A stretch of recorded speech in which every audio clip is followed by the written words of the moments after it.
Hello, everybody out there in YouTube land. Welcome to another week in Geek. So, hey, it's your t-shirted historian. And today, we have a special guest. We have Mr. Mark Rein-Hagen. And I'm always really happy to have Mark Rein-Hagen on. I've talked about this in the past. You know how a lot of us are on this show are game creators of our own. We write stuff, we illustrate things. We've worked on projects in the past, or we're working on projects right now. And I've said it before, you know, the game industry, it's not a golden ticket, you know. It's a very, very rare person who can break $1 million with a gaming supplement. It's kind of been happening a little bit more frequently here lately because, you know, we've had Shadow Dark that broke $1 million. We've had whatever Colville's putting out, which he's gone over $1 million, but we don't really have a finished product yet. So, you know, proof is in the pudding on that one. I'll wait and see. But honestly, that's kind of like a sign of the times, what with the Kickstarter and more digital awareness of products going out and such. So as far as the industry goes. So that's why it's really special whenever I talk about the guys who blew through the $1 million, who made the biggest marks in the gaming industry back in the day, because obviously, the first big name was Gygax, right? I mean, Gygax is the guy who, you know, broke it all open, started it, and got us, you know, into the gaming revolution. I mean, yes, he had a lot of other people coming out with games almost simultaneously or very shortly thereafter that were also really popular, you know. Techumul, Traveler, things like that. Tunnels and Trolls, right? Classics. Good stuff. RuneQuest. One of my all-time favorites, RuneQuest. But, you know, Gygax and D&D sat at the top of the hill for the longest time. And it wasn't until the 90s that it was dethroned by a game that I personally became acquainted with back in the 90s. Or I should say, right about high school. Right about the end of high school. I want to say, I think I got my first Vampire the Masquerade book in 1990. Yeah, 1990. Green book. Still got it. Sitting over on my shelf. And of course, the man behind it was Mark Rein-Hagen. And I still consider the guy to be a legend because, you know, he's another one of those guys who managed to break through and blow into the $1 million market. And hit it big. And, you know, those kind of success stories don't happen very often. And certainly, once you have an established product that was as deeply entrenched in, you know, the American consciousness and that of the world consciousness, I would say, like D&D, you know, it's kind of hard to compete with something that big. I think at that point, the only other thing that was coming anywhere close to it was Warhammer, which was another big IP, you know, Steve Jackson and Ian Livingston, those guys, with their Citadel. But yeah, Rein-Hagen was always really special to me. And obviously, you know, I grew up with Vampire. We played it in our high school days. And after high school, off and on. And back when I was working at the game store, that was a hot seller for us all the time. You know, we'd always have people coming in looking at all of the new White Wolf products, whatever they were. And it was through those games that I even found other White Wolf games that I didn't know about, like Ars Magica. I didn't know about Ars Magica until the other Vampire guys were like, oh yeah, we play Ars Magica too. That's another one by them. I'm like, so I got introduced to that one and other stuff. But it was really part of my culture growing up. And the iconographic artwork of Tim Bradstreet really made that first set of books more than anything else. That whole culture, the music, there's a lot of talk of Appendix N these days. Well, for Vampire the Masquerade, part of Appendix N, as far as I'm concerned, was the soundtrack. Because Vampire the Masquerade had a soundtrack, a listening suggestion list. And that's where I discovered stuff like Sisters of Mercy. That's where I discovered things like Susie and the Banshees and all the other goth subculture music. And that got me into goth music. So I have Vampire to thank for a lot of things. I didn't really dress up as a goth or anything. That really wasn't kind of my thing, coming from my family. That would have been just pushing a little bit too far into the, sacrilegious culture, growing up Mexican Catholic. What can I say? But I sure listened to the music. I sure loved the look of the goth culture, and I definitely loved the game. And I do owe that to Mark Rein-Hagen, and I'm always very glad to get him on the show. I'm always very glad to talk to him. Honestly, this is a guy I could sit at his feet and just listen to his stories all day long. So why don't I let the rest of you guys partake of that too and stop talking? Because my rants tend to go a little bit long. But I want to keep them short today so we have time for our guest. So here we go. It's the man himself, Mr. Mark Rein-Hagen. How you doing, sir? Hey, how's it going? Good. How are you? I'm good. All right. Well, I hope I didn't sell you too high on that. I don't know. What can I say? It felt good. It's all true, man. It's all true. And let's see. We got our usuals here. So we got Mr. Grimm. Hello. Hey. We have Jason, who works with Mr. Rein-Hagen. Thank you very much, Jason, for making this possible. Oh, always happy to oblige. And I really did try to get a lot of other luminaries of YouTube gaming to come on the show today, because I thought, opportunities like this are kind of rare. So I reached out and I asked a lot of other guys, like, hey man, you want to come hang out with us today? We got Mark Rein-Hagen on, creator of Vampire. And it was just kind of like a lot of, oh, I'm sorry, I'm busy and this kind of thing. But I did get one guy who was very interested, and that is Mr. Shinatsky. How you doing, sir? Hell. Hey. I, too, used to work with Activision. I worked on Call of Duty 4. So. Wow. Yep. All right. And let's see. We got Mercurius Olicus for $5 Australian. Thank you very much. I've nothing to say, and I'm saying it. Well, if you have nothing to say, and you're saying it, I don't think there's anybody better to say something like that than the Sphinx.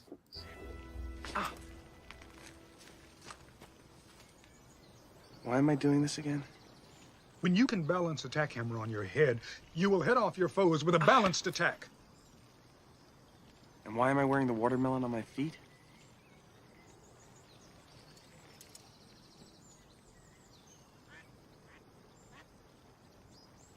I don't remember telling you to do that. What movie's that from? That's from the Mystery Men. Oh, that's right. That's the best superhero movie ever made. I will die on that hill. It's really good. Is there some sort of restart we do? Just flip it. How many toggle flips in total? All right. Well, how's it going? Yeah, I'd like to get you on every Halloween for spooky season, because I figure it's the appropriate time of year. It is. have you been staying busy, or? Yeah. I just took some time off of my work, and I've just been plowing through the pages of Fang Night, which is the new sort of vampire game. It's sort of Game of Thrones with a bite. You play vampires in a medieval world on the verge of the Renaissance. They live in these firehold castles, guarding the maws of hell. these vast abysmas and sort of, protecting the world as well as sort of manipulating it. And I'm excited. It's a fun game, and it's just really, really good to be at the final stages of it, right? Like in game design, like the final stages are so fun because you get to glory in your own brilliance.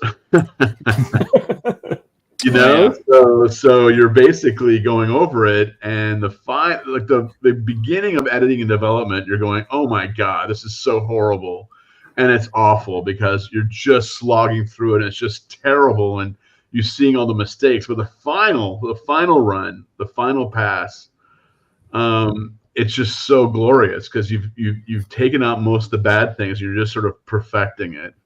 And a lot of people never get this, right? Because most game designers, I don't think they don't do what I do, which is you go over it so many times, right? And you change so much that they don't get that moment because they haven't, a lot of game designers, much to my shock, when I found this out, tend to write it, do one development pass, and that's it, right? But when you go through it multiple times, you do get to the stage where you do get, it's just fun. It's a lot of work still, but it's fun, very fun. I imagine so. I'm excited to play it, actually. Mark, are we? We've talked about needing playtesters. Is that still? Oh, absolutely. Yeah. So Might need to connect with you then about. You said you're excited to play it. We may talk after this. Yeah. Okay. Yeah. There is, I don't know if people can see, but I put lostlorn.com under my name there, and just go there and we can register your name, or just reach out to me on Facebook or us we have a Discord now, and that's on the website as well. So yeah, reach out to us. We have a whole crew setting up everything, and hopefully it'll all work out. We have a whole bunch of as you might expect, we have a series of games coming out. We already have Fang Knight written and Badlander. Badlander are basically our monster hunters, and then we'll be working on our werewolf game called Were Knight. We're going to do the whole monsters thing, but set in a bespoke fantasy world, which I think is I'm really proud of it. I think we created a very, very good fantasy world. You get a little taste of it if you ever read or backed or saw anything about Bloodstone, which is what Jason was working on and sort of ushered through, and I worked on it as well, and that was the first product from the world. And he's working on Valazar now, which is our big giant fantasy city, a fantasy city never quite done at this scale or detail before. I think it's going to be something else. So bigger than Tolus? Oh God, Tolus. Yeah, I mean, Valazar is over 1 million people. So how big is Tolus? Don't know. The book was 672 pages. Oh yeah, we're not going to beat the page count. Not at first, but honestly, if it does well, right, we're gonna keep coming out with more and more details, and the novel series is all set in Valazar, as well as sometimes in Sliving Maw, which is the Vampire Firehole, which is just down the fjord from it, 3-day sail. So yeah, we would obviously keep adding those pages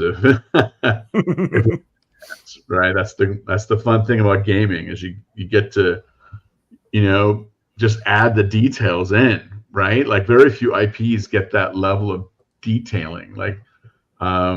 It's sort of funny. Star Wars got that treatment, not so much now, although now it's getting more details, but they're not that detailed. But it's funny because it was West End Games what was it called? The Star Wars Open Universe? No, the project. Anyway, it was West End Games, the game company, that all the other IP people were like, what do we do? And because Lucas said, I don't care about continuity, you guys figure it out. So everyone else was like, well, we can't do continuity. We just make toys. What do we do? They all turned to West End Games, And Bill Slavisak was a big guy there then, and they Yeah. West End Games, and I had a little part in it because I did a book called Tramp Freighters, one of the greatest moments of my life. I did a Star Wars book called Tramp Freighters, and basically Remember that book? created, Stuart and I wrote that. Stuart Wick and I wrote that. It's sitting right there. Cool. And it was just a really fun book. But anyways, it was the gamers who created the world, right? Who made Star Wars this very robust, detailed world. But they're still, even though they say it's not based on that project that happened before Lucas sold Star Wars, it's very much is inspired by what they came up with, and that's role players. Because what do role players do better than anyone else in the world? Spend an absolutely inordinate amount of time to do an absolutely inordinate amount of detail on a world, right? True. I mean, that's what tabletop RPGers do best, right? So I'm I proud. really wish Lucas hadn't sold that IP either, because Star Wars now, jeez. Oh yeah, I mean, they came up with some good things, but yeah, overall, it's been a vast disappointment. I mean, it makes the prequels look good. Yes. Who knew? Right? I always put that role playing, it's basically like doing a novel for a novel. Like, it's just the novel is just so you can have the novels. Yeah. It's like a concordance. I think. It's the Like, inverse of most you can't read Ulysses without a concordance, right? Because it's just too complicated. It has too many new words. So that's what role playing games are. They're like a concordance for the IP. There you Sorry to go. interrupt. No, you're good. This is something I've never asked you about, and I was kind of curious because a lot of people are always like, "Oh," but I'll be honest. Okay, I really liked the Vampire the Masquerade TV show. Okay, I did. I did. Mark loves it. did. I thought it was good. I mean, was it exactly like the game? No, but it was enjoyable. I mean, it came out 3 years too early. If it had come out like a little bit later, maybe by a different person than Aaron Spelling, a different producer than Aaron Spelling, maybe it would be a bit more prestige TV, right? It came right on the cusp just before prestige TV, and so it kind of it just sort of but in hindsight, it wasn't as bad as I thought it was at the time. But at the time, pretty devastated, and obviously having it canceled was the most devastating of all, right? I imagine. And having Mark Frankel die was absolutely he was a cool guy. Yeah, I remember that was kind of what put the nail in the coffin on that show. I had once he died, I had no hope of coming back. We were really hoping that would come back. He was pretty confident about it. I remember talking to him. He was like, "Don't you worry, Mark. This is gonna work." And it didn't. Obviously, the universe has a lot of cruel ironies. Well, There's so much based on timing. Yep. Yeah. The kind of sticker for me was the fact that it was many years down the road, but when they brought True Blood out on HBO, I remember after watching the first season, I thought, God damn it, this is what the Vampire the Masquerade show should have been. It should have been on cable. We should have had the TNA. We should have had, the unrestricted gore and the cable formatting and prestige. That would have made Vampire the Masquerade. That would have just made it like a huge sell. Yeah. If it had got the right treatment, it would have been huge. And I think the mistake was maybe I should have pushed the novels and fiction and signature characters much earlier on. Because I kind of was so focused on the world that I kind of missed out on the other parts of the IP that you need. And I just thought, how about the people do that? We'll do that later. And then I got caught up in, I had to do I just had to do a LARP game, right? So Mhm. Mind's Eye Theater, I had to do that. Then I had to do Vampire, Werewolf. Then I had to do Wraith, and then there's Mage, Stuart did, and then I had to do Changeling. You got so busy doing each game, right? It just sort of just got so. But then of course I was traveling the world, right? Because just to make Vampire popular, I would accept an invitation to any convention anywhere in the world, and I would basically run a LARP. The reason I ran LARPs is that if I ran a game for 6 people, that's not going to make Vampire popular, right? That's 6 people. The numbers just didn't work. But I would go to like Brazil, and I ran 1,000-person LARP in Brazil by myself, just with a megaphone and saying, anyone that wants to be Bruja, stand over here. You want to be Tor? And I would just get, now people would have a book and they would organize the group, and then I would tell each group, elect 6 leaders, have them come to me, and then I'd tell the leaders, here's your goal, but you all hate each other, and I would just set the whole thing up, and somehow I was able to run halfway okay, maybe they're halfway okay, I wouldn't know, I wasn't playing games, but at least it taught people the world, and I think a big part of success was the fact that, I was running these games. I still play with it.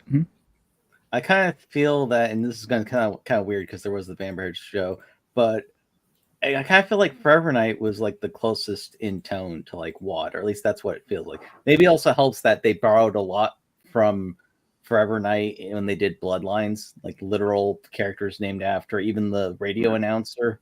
Yeah, like the Deb of Night. Yeah, Deb of Night. Lacroix is broadcasting constantly. Yeah. Now, I mean, so many ideas from Vampire have been used in so many different products, right? So many IPs have stolen or borrowed, and of course, I can't talk about it because I'm signed different things. But it's just wild how much it pervades pop culture now, especially now that vampires are coming back. I think there's a whole new wave of basically ripoffs, which is fine. That I stole from the best. I can't be too upset, right? Well, I mean, it's like even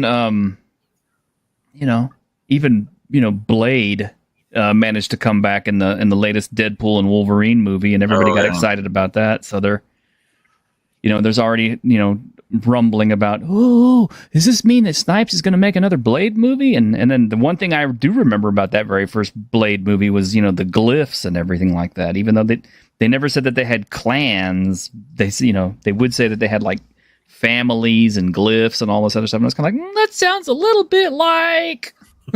Yeah, they don't want to use the word clan because of course they can get sued. Yeah. So they come up with another word. Although, frankly, I think they can get away with using clan now.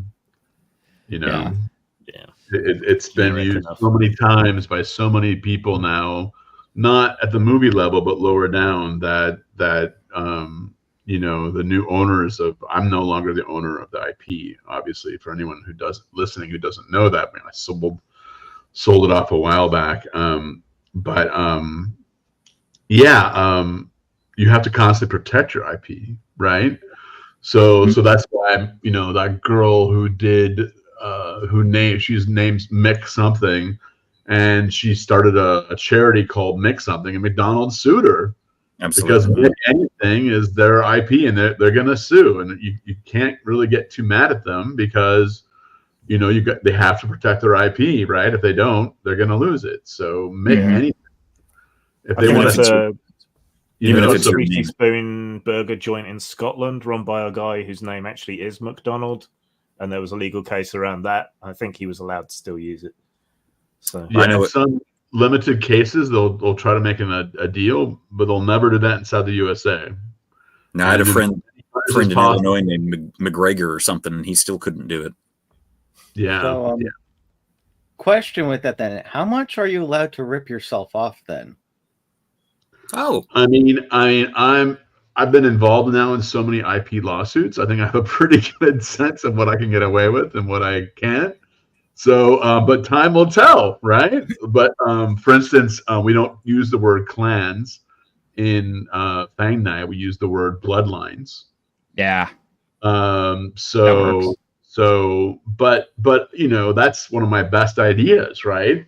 The divide vampires up into groups, right? That's now that's a common part of the vampire myth.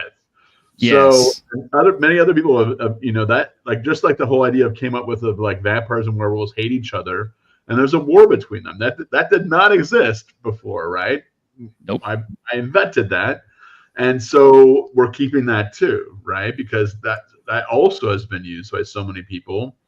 And it's just an idea, right? You in IP law, you can protect a name, right? But you can't patent or protect game rules, right? It's like fashion, right? You can't protect that legally as an IP.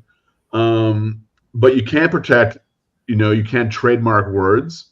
So, you just avoid doing those things. But I think Fang Night is so different in so many ways that the things that are the same are what have become part of the standard vampire tropes of the modern age, right? And it actually is kind of incredibly cool that so many of these tropes were either invented by me or Anne Rice, right? And so, it's like the modern vampire very much was, she sort of started out in the 70s, right, with her first vampire novels. And then I came along, and then the two of us kind of really turned vampires into what they are today, which is very, very different from the Dracula, Gothic style vampires. It's a whole different thing.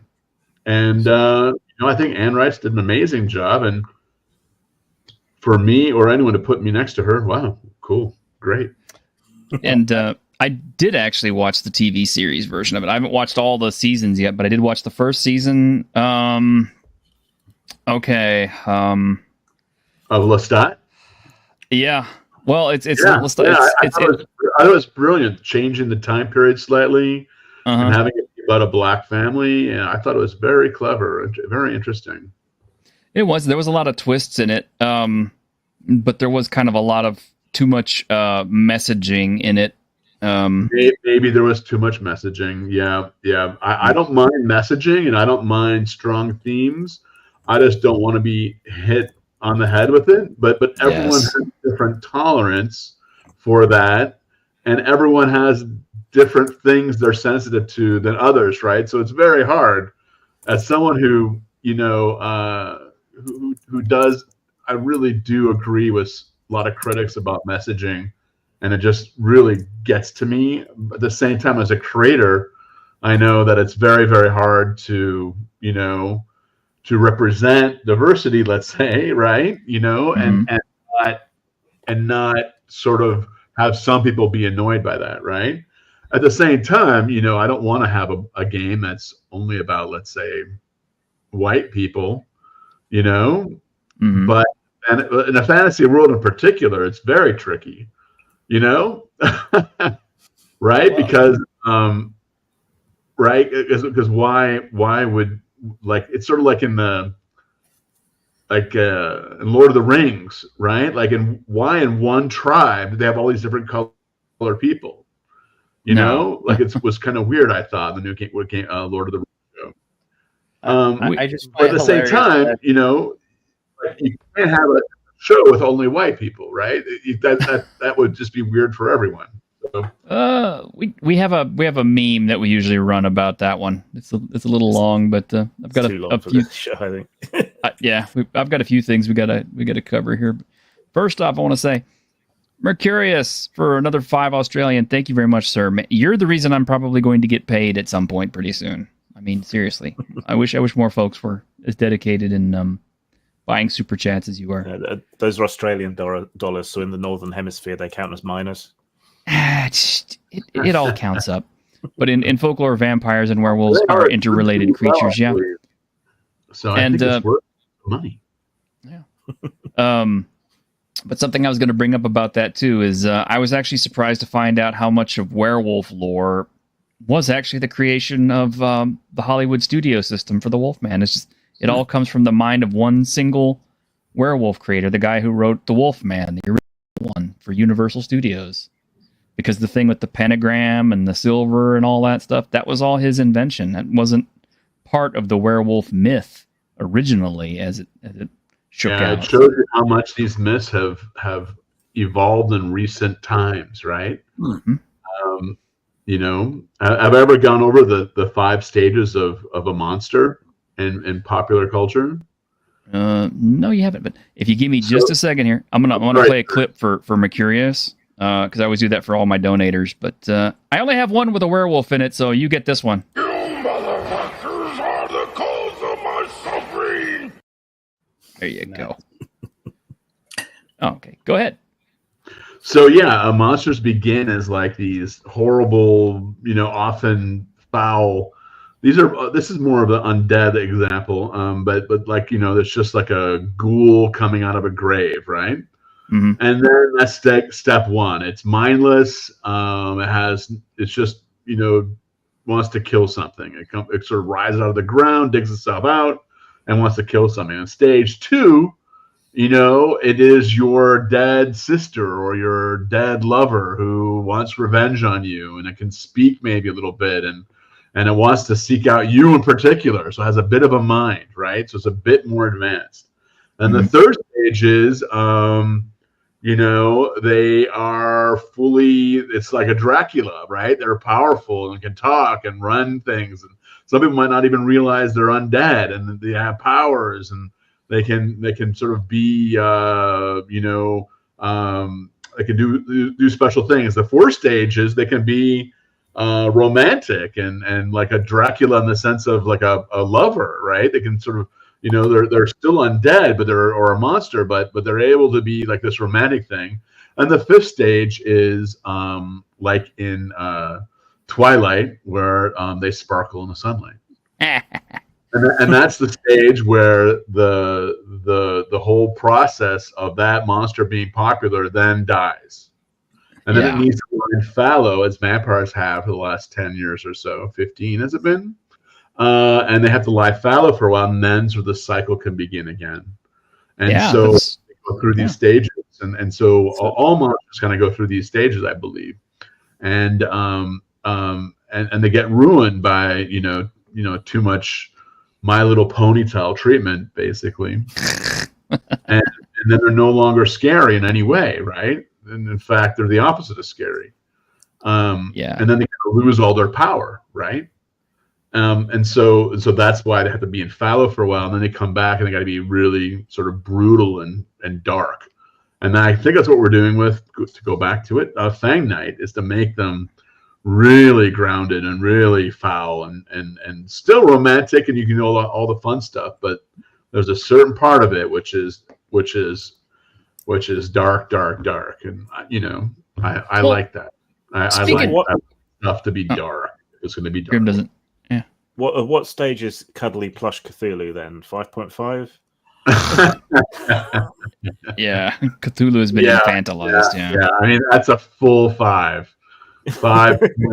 No.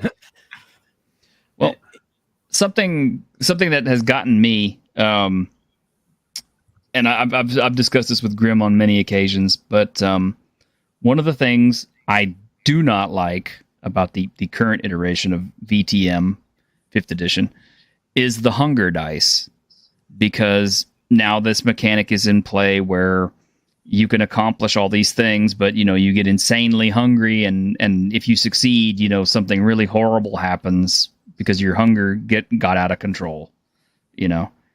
And it's push your luck, but it might not be quite balanced right, is the problem. Well, not only that, but this is what I'm going for right here, is the fact that the original Vampire the Masquerade, you had to take some responsibility for the things your character did. You had the humanity track. Yes. And that was part of the game mechanic. You could do the horrible things. You could tear people to pieces and engage in all kinds of bloody, disgusting things if you wanted to, but you were losing more and more of your humanity as you did it. With this in play, now you're no longer responsible for the bad things that you do. It was just, oops, bad dice roll. That's a good way to look. There's a current trend, I think. Blades in the Dark, Heart the City Beneath. There's a current trend that really pushes that success is unusual, that the normal role is partial success, partial failure. You see that in Blades in the Dark more than any game, but its spin-offs, of course, and again, Heart the City Beneath. Again and again, we see this as an ongoing trend and I assume it's just a passing trend, that the game is more fun and interesting if you only get some of what you're after, and that partial failure gives you a reason to play and something to overcome. And I like that in some ways. I like Blades in the Dark quite a bit, and Heart the City Beneath is one of my favorites. But T-shirt, I'm with you. I'm not sold on the Hunger Dice. I haven't enjoyed it. No. The problem is we're in a very nihilistic era as far as we tell. And that fits with what's going on, is that, I mean, case in point, what Game of Thrones did to fantasy, the idea of the noble heroic character is basically treated as a complete and utter idiot in that series. Like, he should have been a ruthless bastard and he'd still be alive. So you were saying, Grim? I've been running a lot of Vampire over on the tabletop-less team, so I've had probably more experience with the Hunger Dice mechanic.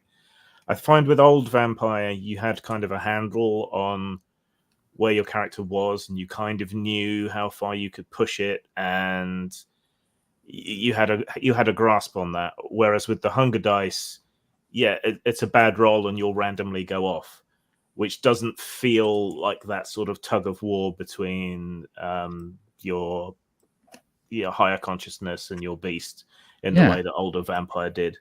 It's okay. It's not as intrusive as I used to think it was, but it can blindside you, which is a whole different feel. I think it's a valid choice, but to me, it doesn't feel right. To me, what the problem was is that I always like to create game mechanics that feel like they're true to the human condition. Yes. Right? Like for me, they have to like really capture what it feels like to be human, and and we all have that. It's expressed very well, I think, in that old thing of having the devil on one shoulder and the angel on the other.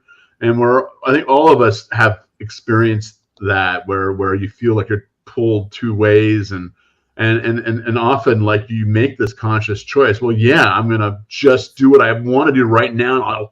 I know I'm gonna pay for it later, but I don't care. And sort of like that. I think that the old system, I think, captured that maybe a little bit better. Yeah, well, I mean, that was the tagline: a role-playing game of personal horror.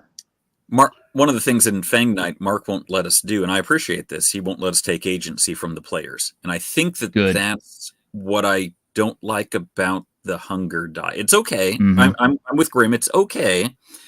But it does feel like, I would rather, with the humanity trait, I'm going to do this bad action. I'm going to pay for it later, what Mark just said. But that's my choice. But the Hunger Dice feels a lot of times like I don't have that choice. Maybe not overwhelming. I've only played it a few times, so Grim has more experience. But I agree with how Grim phrased it. It can be rather jarring when you have plans for your character and it may feel like the agency is taken away. I don't mind partial success. Again, I like Blades in the Dark quite a bit, but it almost feels with the Hunger Die that there's a risk of losing agency. I just had a thought of how they could implement it without necessarily taking agency. When you blood buff, then the Hunger Die would come into effect. So your essence, do I want to be stronger but risk going off the rails, or do I want to be in control and be weaker? Sure. I'm sure there's probably a way to tweak it to make it better. I just haven't bothered to look into it. I haven't played it. I've only played it I've worked on games, so it's like where my brain goes like automatically. Yeah, same here. My brain, always, but I try to avoid vampires. I know they'll never let me near it. Right. So I think it's so dumb. Right. But because I think if I own any IP of someone else's that someone else created, I would want them on board. I would want, because I think they know it better than anyone else. Right. No one knows Cyberpunk better than Mike Pondsmith. So if I own Cyberpunk, I would want Mike Pondsmith sitting right next to me, and telling me which of my ideas are dumb, because it would save so much time, right? Because he has an intuitive understanding of his world and game. He would know immediately, oh yeah, that's not going to work, right? You know, that's my other unicorn. You know that, right? Yeah, that's I always call Mike Pondsmith my unicorn, because he's the unattainable beast. He's the one guy I can't get on my show, and I've tried and I've tried and I've tried, and I can't get a hold of him. I can't contact him. I've tried, and I've tried other people to try to reach out to him to get him on the show, and it's just I've failed and failed and failed. I'm not going to stop trying, but damn it, man, he is my unicorn right now. He's the one guy I want to talk to more than anybody on this world right now. Very secretive. Yes, he is. But yeah, he even more than me, he tends to hide out. He does. We had a good question here from the audience. This is Sabat based on the movie Near Dark. Yeah, the funny story is that I purposely did not read any Anne Rice. I knew who she was. I had not read her when I started on Vampire. I purposely read none of her stuff, so I didn't want to be influenced by her, right? But I watched every vampire movie I could get because I needed to have breaks, right? Because I was working 17 hours a day for the most, often, right? On this game, at least 12 hours a day, and I needed breaks occasionally, and so I would watch movies, and I wanted to watch movies that would inspire me, and so I watched every single vampire movie I could possibly find, and I only found out later when in the last 2 months of development, I finally went in and read Anne Rice. I went, oh, all these movies were ripping off Anne Rice. So Near Dark is very much, inspired by Anne Rice. Yeah, and by the way, by rip off, I don't mean that in a pejorative way. It's not like this is what creative people do: is you get inspired by something, and you take parts of what they did, and hopefully you make it different enough. Which is why I always get scorned for me saying creativity is hiding your sources, but that's actually what you're supposed to do. You're supposed to be inspired by something and make it so it's not so obvious what it is that you were ripping off, And if you can hide it a little bit and sort of make it different enough, that's the cool thing. There's a couple. I don't know if you caught these two or not. Once Bitten here with Lauren Hutton, and Love at First Bite with George Hamilton. Yep. I mean, there were so many vampire movies in the 80s. It's kind of amazing, right?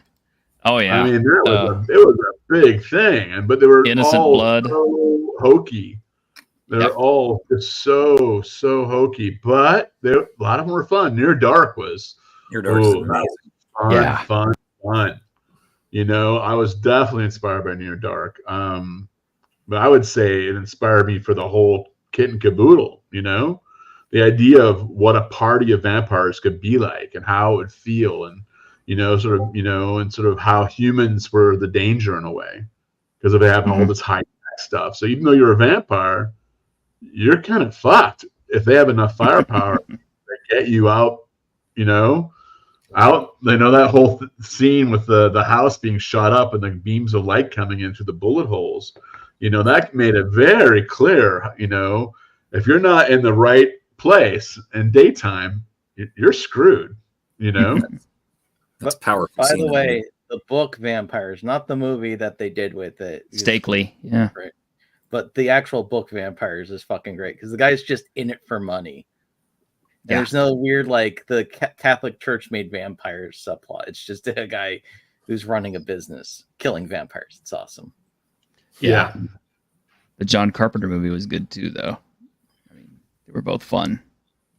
I don't know, man. I like vampire movies in general, although there's a lot of really bad ones out there. I mean, if you're just trying to relax, like I will often at night, if I've worked a long day, I'll continue working, but on my second monitor, which is above my first one, I'll have a movie going, and a schlocky movie is very relaxing, And it lets you, if you're half watching, right, you get to see a lot of movies you wouldn't otherwise see. There you go. But for me, sitting in front of the TV and watching a movie, it's very hard for me. It has to be a really good movie, right? Like Dune, of course. I saw in the movie theater, right? Mm-hmm. But there's a lot of movies I'm not going to be able to watch them just sitting there, even in my own living room. I just get too bored. I need to have my laptop on my lap, or needs to be up on my other second monitor. If Kind of you the same haven't way. seen it, I highly recommend Vampire Hunter D Bloodlust. That's one of the most beautiful. Both of those are good. Yeah.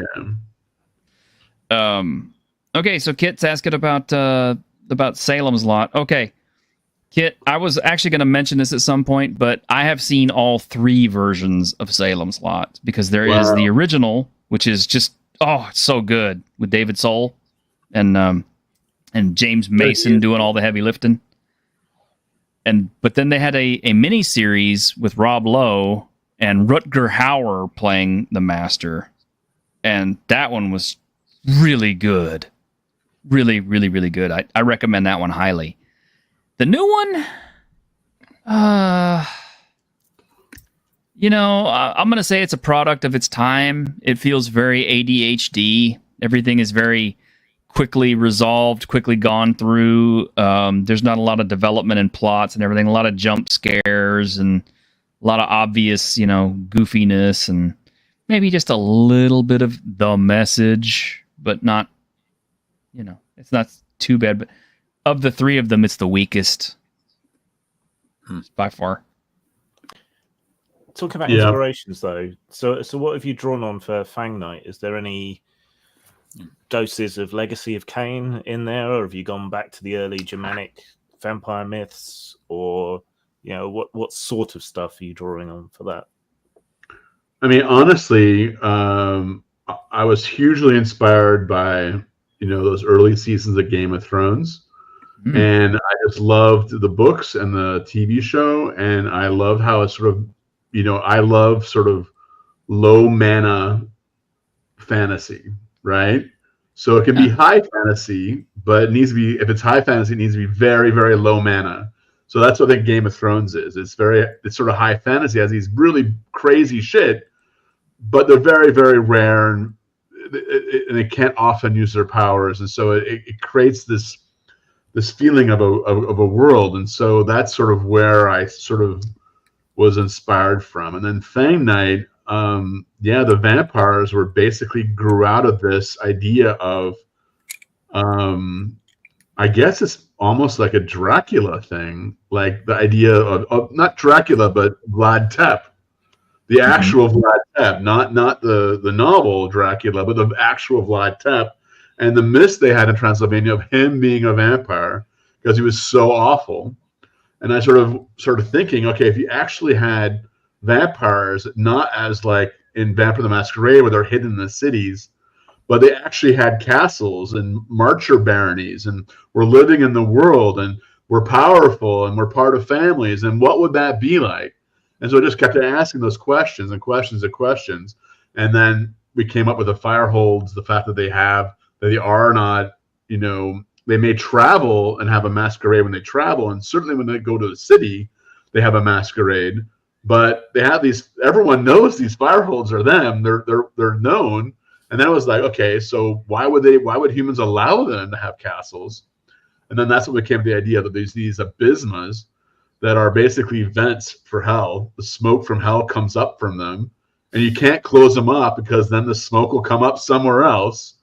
And so they let the vampires live there to protect the world. So who better to protect the world than the vampires, right? And so then that's when everything sort of became. And so it's kind of its own thing, sort of based on, these awful dictator nobility who slaughtered people, right? And it's sort of inspired by that. And because I figured this time I didn't really need to have TV or movies inspire me. I think if there's anyone in the world living who knows more about vampires than me, I would love to meet them, Like, I would honestly love to hang out with them. I would love to chat with them because I'm really into vampires. And I think we have great ideas together.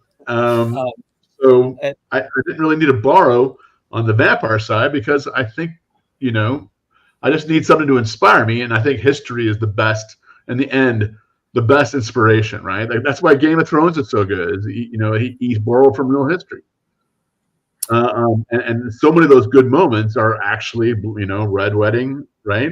That's a real historical moment. He stole it from history, History is a great place to steal things from, because let's face it, most people have no clue about history, right? They don't know anything about history, right? So you can steal away, and people don't know about it. One of the things I like. Oh, sorry. Sorry, y'all. The Warrior is one of my favorite '70s movies, which, by the way, was a big inspiration for a vampire. Yul Brynner? You talking about that one? Huh? The Warrior? The Warrior. The gang have a big gang meeting of all the different gangs in New York. Oh yeah. And you dig it. And then the Warriors have to make their way home to Brooklyn, going through all the different gangs, right? There are fights with all the different gangs. Yeah. That's actually based on a old Greek play, which in itself is based on an actual story from earlier times. It's history. I have that book, Xenophon. Yeah. Yes, you know it. Oh yeah. One of the things I like. Oh, sorry. I was going to brag on you, Mark.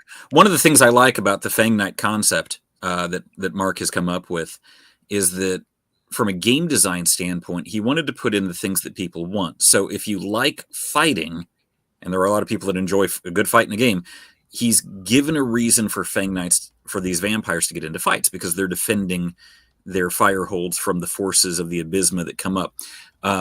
If you like politics, well, then they have to deal with mortals. And if you prefer a more Vampire the Masquerade politic-y game, he made sure to put that in there as well. But what I really like, he mentioned that these abysmas, these warrens of tunnels that come up from hell with monsters in them. Dungeon crawls are fun, but they never made a lot of sense. Why do these fantasies worlds? Why are the countrysides littered with these? How much effort would it take to make these 10-level dungeons underground that are then promptly conquered by orcs and goblins, and abandoned and full of treasure, and they're cool, but they never made a lot of sense. And Mark said, can we make them make a lot of sense? That there's a reason that they exist under the world. There's a reason to descend in them. There's a reason that most people don't go into them. There's a reason that there's monsters. And that's one of the things I enjoy about the Abysma concept, is that it's dungeon crawl, but organic. And that's probably my favorite part of Fang Knight. It's funny you would mention this, because this has been a topic that's been kind of hitting the boards here quite a bit lately. And Grim actually just put a video out on it. But our other friend, the Basic Expert, had some stuff to say about this. But it kind of falls down to, the dungeons themselves, the ecology and everything like that. It doesn't necessarily have to make sense, because as he terms it, it could be part of what is termed the mythic underworld, a literal passage into hell or wherever else you want to talk about. I hear that as and I'm not against that. I mean, all fantasy is based upon magic, and why are there dragons, and they're too big to fly, and I understand all. Mark did that in Vampire. Gangrel turned into bats, where the other 99% of their mass go. I'm okay with that, but I'm saying one of my favorite things. I'm not complaining about I mean, I enjoy D&D and Labyrinth Lord and all the OSR games. But I like the organic element of the Abysma. I like an organic dungeon crawl. That was one when Mark said he wanted, high fantasy but low magic. It's one of those aspects of whenever, the very first thing I submitted to Mark was, here's this concept for this floating city over one of these fang holds, fire holds, that's held aloft by the gases of the Abysma. And Mark said, "Nah, that's naff. Don't do that."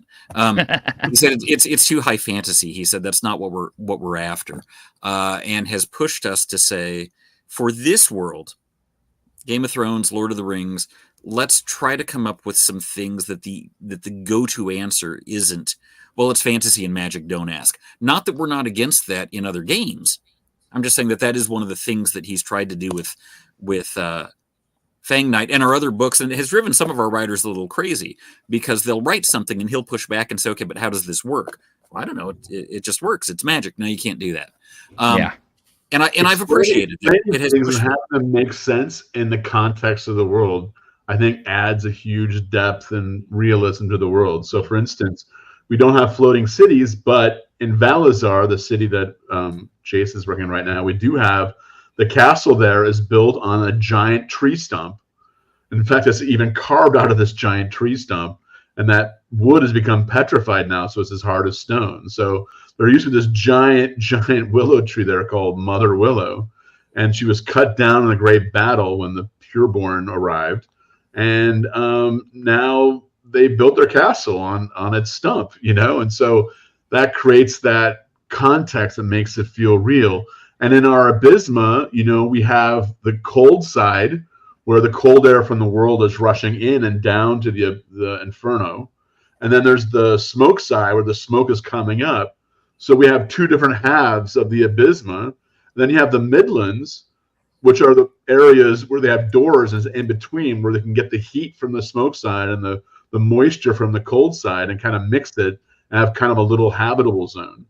And so just by doing that, we create this feeling of place, an explanation for why something works. So even if it's still not real physics, and of course, I'm not a physicist, and as much as I love physics, a lot of the math is beyond me, right? I can't do a lot of the math. It's certainly not like quantum math or anything, but I love it.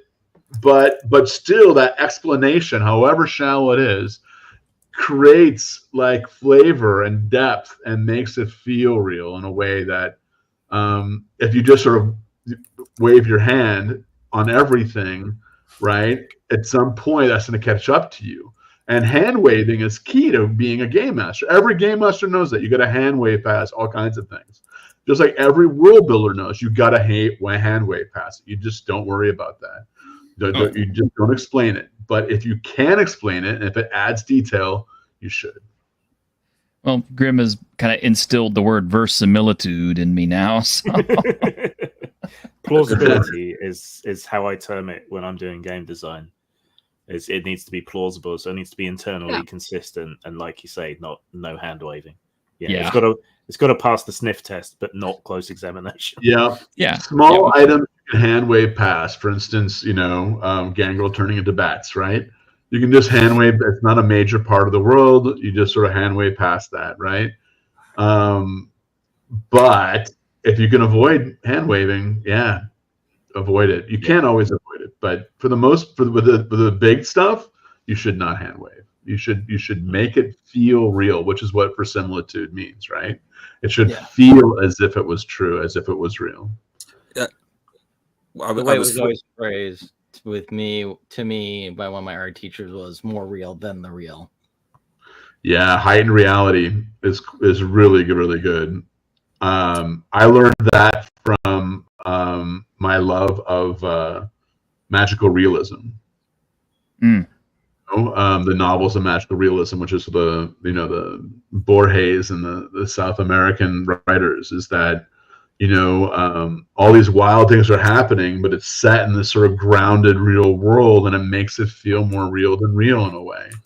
Like 100 Years of Solitude for me is just this novel, which some of those characters, that town is alive in my head.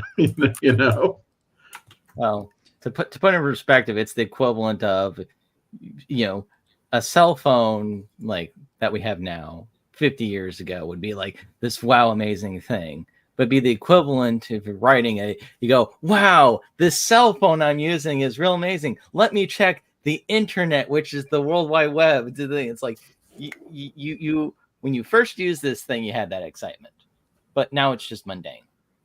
Now it's mundane, and yet it's the one thing no one predicted, right? Yeah. There's one guy who kind of halfway predicted it, and everyone ignored him. But really, for the most part, of all the futuristic things people predicted, flying cars, these cities with all these sky bridges and, all this crazy stuff, no one predicted in any real way, except for this one guy. I forgot his name. He was completely ignored. The internet turned out to be far more important than all the rest of that stuff, right? I mean, we wouldn't have AI today because you couldn't have like the whole, Arthur C. Clarke positronic brain AI, right? That was all in one little robot, right? But we can't really do that. You need the internet to create AI. So you know, all of our stuff we have today is completely based on the internet, which, you know, just kind of fell in our lap. You know, even when I was using ARPANET and I was a little kid, I remember the first time I used ARPANET, I was a Boy Scout. We were taking this teletype machine and we were connected to the University of Minnesota from the high school in our town.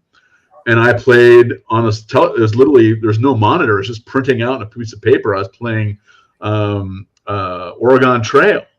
And I got the key to that room, and I would come back there and I was just teaching myself how to program. And these geeks at University of Minnesota would talk to me and tell me what to do. It was all teletype.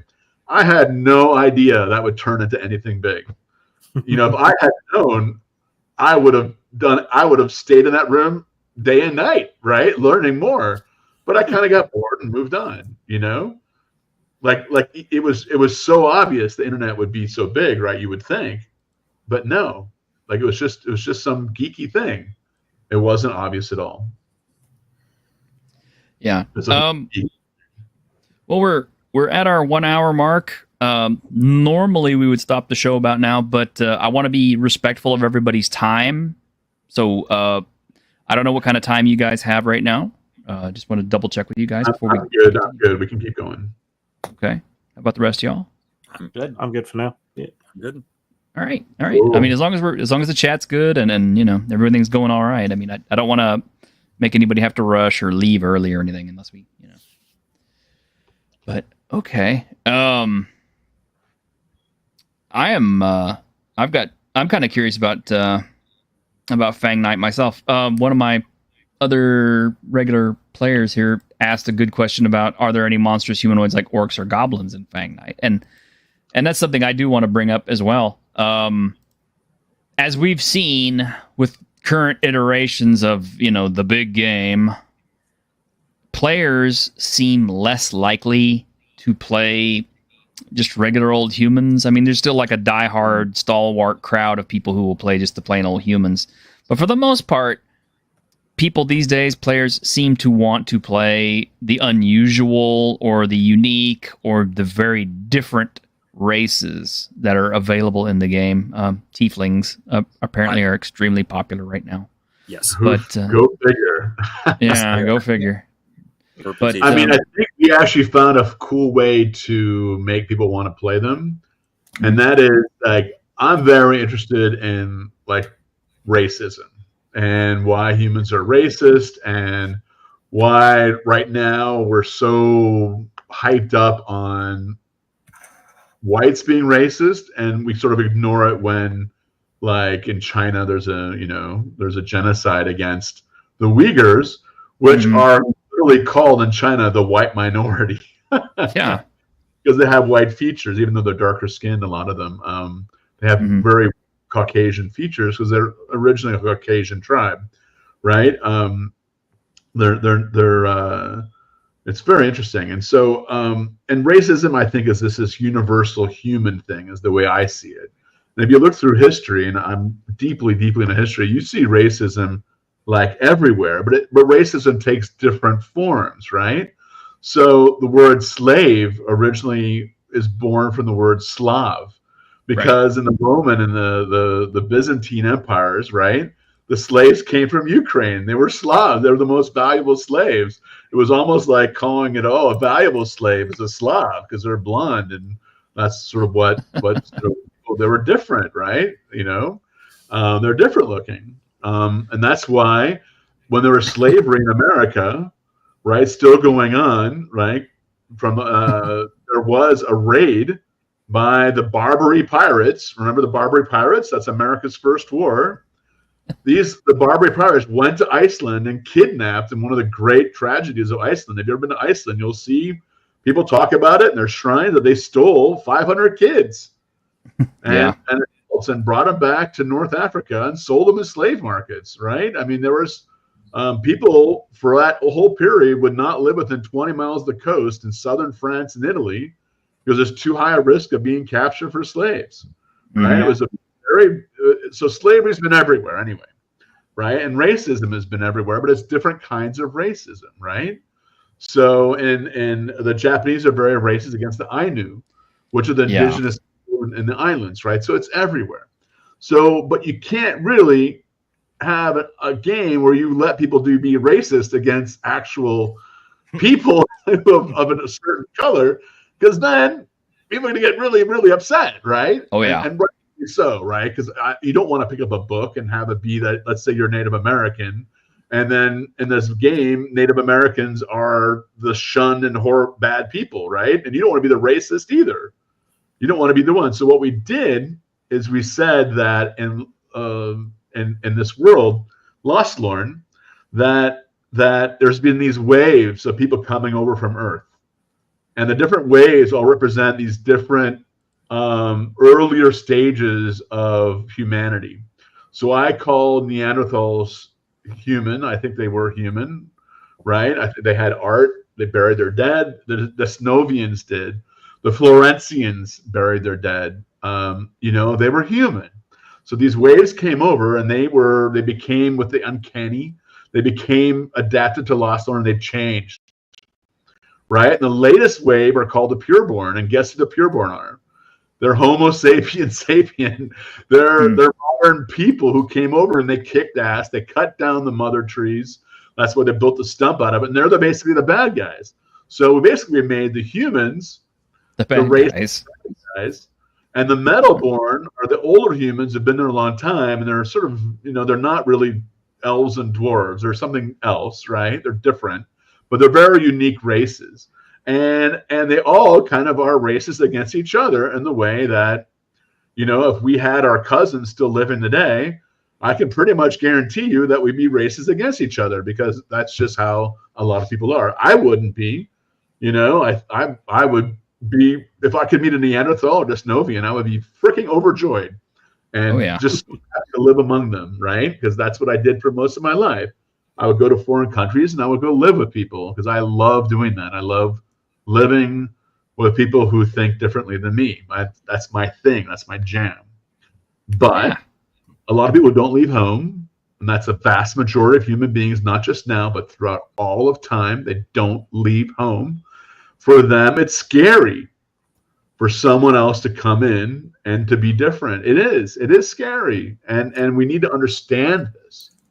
And we need to accept it as a part of the human condition. We're never going to get rid of racism. It's never, ever going to go away.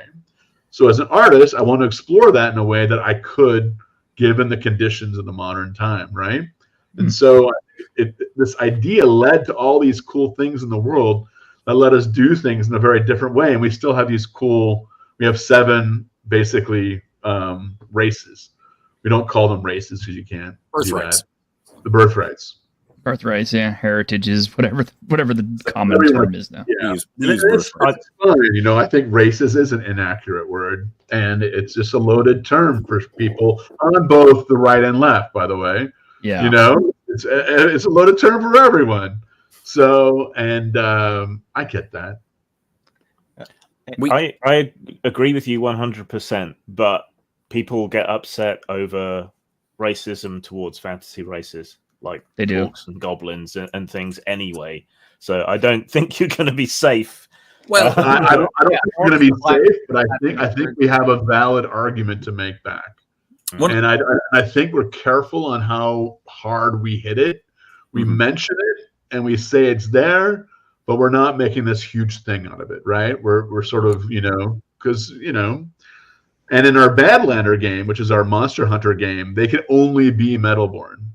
Right? They're only because they're meant to be just like the Foreign Legion. You can't be a French citizen and be a member of the Foreign Legion, right? You've got to be from outside of France. So same sort of idea. You have to be sort of an outsider to be a Badlander. And I think having it in there adds a lot, and hopefully people who play the game will appreciate it, and the critics are going to slam it no matter what, right? Pretty much. There's no way I'm going to come out with anything without a certain cadre of people lighting the torches. Well, I mean if the Masquerade came out today, what would happen, right? Oh yeah. in its original form, yeah, people would definitely. Yeah. There's no even if it had never existed and it came out in a kind of a somewhat modernized form, people would still say that it was, unacceptable. Well, yeah. Look at how much they've changed the Giovanni and the Setites and the Assamites and the Ravnos for fifth edition. They have the same names in today's zeitgeist. Yeah, they didn't even keep all the names. In today's zeitgeist, you can't get away with that. It's a very different world, and I think there's good and bad things about it. I think it's a mistake for the left to be so censorious. I think it's a huge mistake because that's always been sort of what right-wingers have done, right? And so, and it's sort of part of but it's part of what conservatives are supposed to do, right? So if you grow up in a village, right, and there's 200 people in your village, and you're in a tribe, and you're trying to figure out what to do, if everyone goes, should we move? We should just move the village. Yeah, let's move the village, right? And everyone's just like, yeah, let's move the village. That could be a really dumb idea, right? You want conservative people to go, whoa, wait a minute. No. Maybe we Are you nuts? Are you nuts? That's why you need conservatives in your village to be the voice of reason at times. But you also need liberals so that, hey, we're running out of food. Maybe we should think about doing something different. Oh, no, things will be fine. Just wait till next year. No, sometimes that's the absolutely wrong idea, right? So you need both. You need both in your village, and I think society is the same way. But the role of conservatives is to be that voice of reason, and so therefore it's okay for them to censor people, right? That's kind of what their job is. Like, hey, maybe we shouldn't let people watch porn freely because little kids are watching porn and it's corrupting their minds. Oh, okay. Well, I personally am a free speech absolutist, but even I see the wisdom of that. Right? I don't want kids to watch porn. There should be restrictions to stop kids from watching porn. That it's way too lax right now. Okay, I'm a free speech absolute. I'm an absolutist. I really am. But I see the wisdom of that. But when liberals censor, it's a real bad look. It's not good. It's opposite of what it's supposed to be. Right? You know. If I had to summarize what I think the problem is, there's this notion that depiction is endorsement, even if you're depicting to criticize. Yes. So if you have a character that's racist, i.e. the author must be racist themselves, and what the villain just said, all these bad words about minorities, is not to emphasize how horrible it is when people abuse it. They actually believe it themselves. Well, okay. There's something to tie into this, and then again, this is something me and Grim have talked about before. But players these days really do a lot of self-insertion with their characters. They put a lot of traits of themselves in the characters that they play. They tend to role play not as if that character is a character, but as if that character has all the same motivations, drives, moral imperatives, and everything else as they themselves do. So they kind of see their character as kind of like living vicariously. I gotta say, I hate that so much. I have a whole page in Vampire called "Play a Role," which is just about the joy of role playing is playing something different than you and who thinks differently than you. And you learn this is what makes role playing such a brilliant art form, is that you get to put yourself in someone else's shoes and see how it feels. And it grows you as a human being in a way nothing else does. And it's a unique thing that this art form does that no other art form does. And it just always has bothered me, like the D&D players who play D&D, as if they're playing in a world full of suburbs, right? Yes. It's just like a suburb. Like, what the? I need my coffee. And I understand you don't know medieval history maybe the way I do, or you don't want to learn it. Okay, I get that. But at least play a character who is different than you. It's so much fun. And this whole idea of you just play a version of yourself, that this is when all the problems happen in gaming, right? This is when you have people who are power gaming. Well, because if it's you, you can't lose, right? You got to be the Right. winner. You got to always win. And if your character dies, that means the game must have killed you, and you're upset. And that's, it leads to all these incredible problems that would be solved so easily if everyone just made the character that was someone else who you get to be for a short while.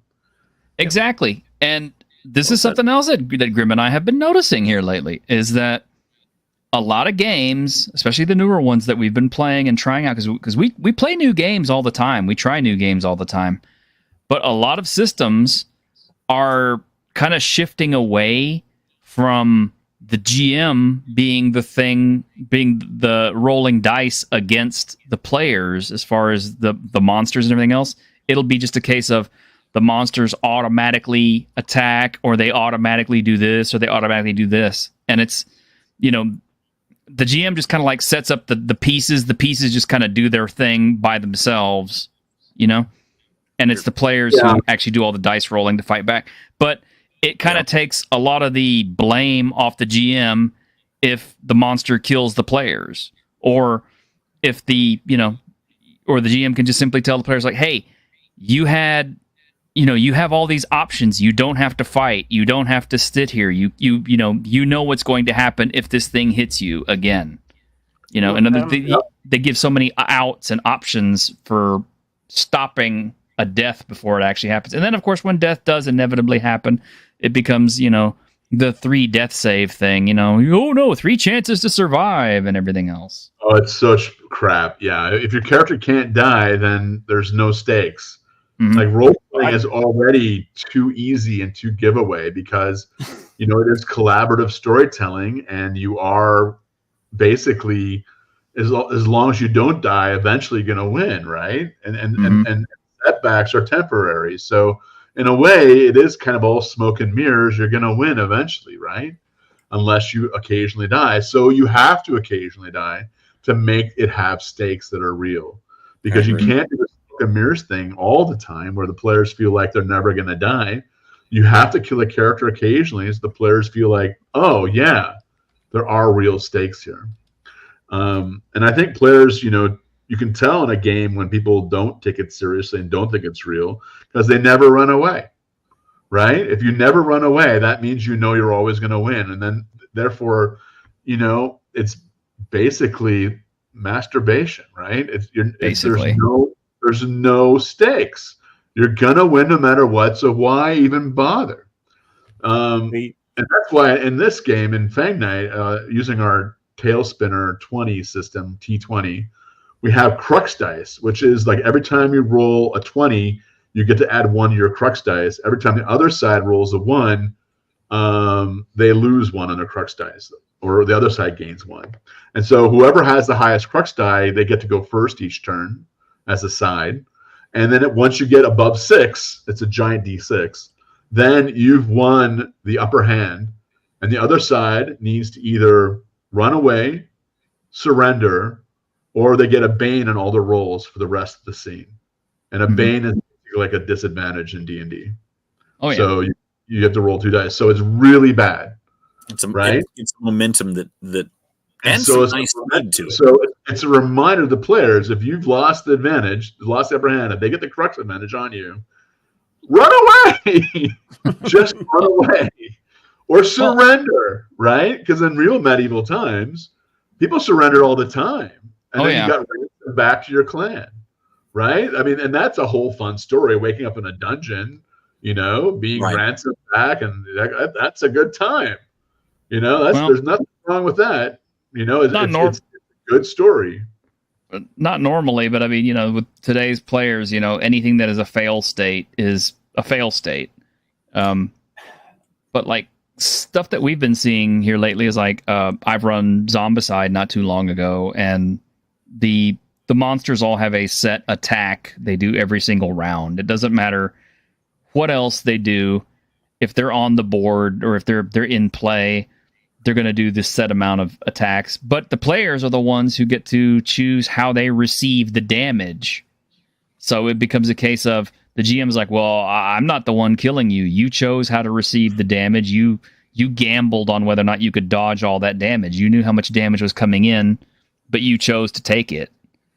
And we recently played Dragonbane with Grim, and on that one, the monsters, they have a big chart of attacks that they do randomized every single round, and it's already set up in their attack matrices. Like they'll either attack, the character with the highest hit points or whatever like that, as like an insulator. Is that about right? Yeah, I like rules like that people feel like it's their fault. They lose because it's their fault. And I always love push your luck rules, and I love rules that when you push your luck and you lose, then there's big consequences, and it all falls on. It was your fault, your choice.